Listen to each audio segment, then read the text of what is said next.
Papa, waarom slaapt die man op straat? We hebben op de zolder toch een plekje.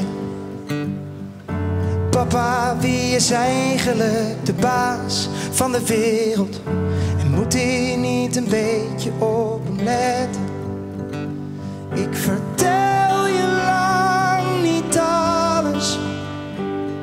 Nee, nu nog even niet. Want dan blijf je nog wat langer zo lief. Mijn kleine presidentje gaat de wereld redden. Dus blijf jij nou voorlopig maar klein.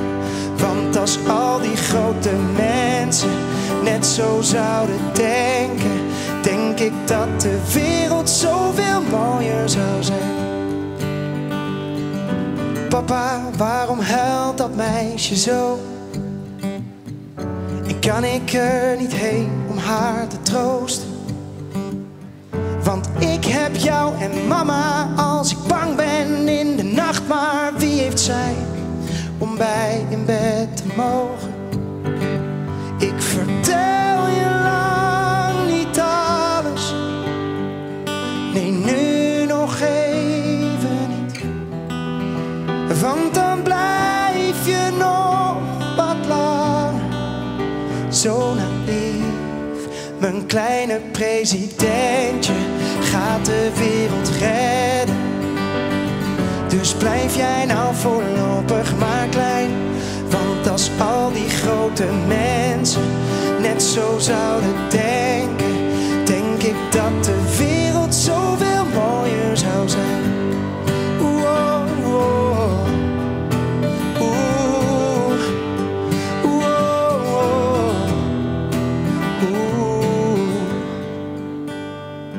En als je later groot bent en niet meer leunt op mij, dan hoop ik dat je diep van binnen hetzelfde blijft. Mijn kleine presidentje gaat de wereld redden. Dus blijf jij nou voorlopig maar klein.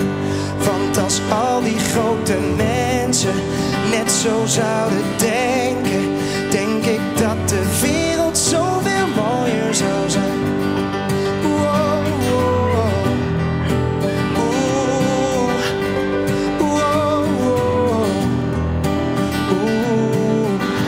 Want als al die grote mensen net zo zouden denken, denk ik dat de wereld zoveel mooier zou zijn.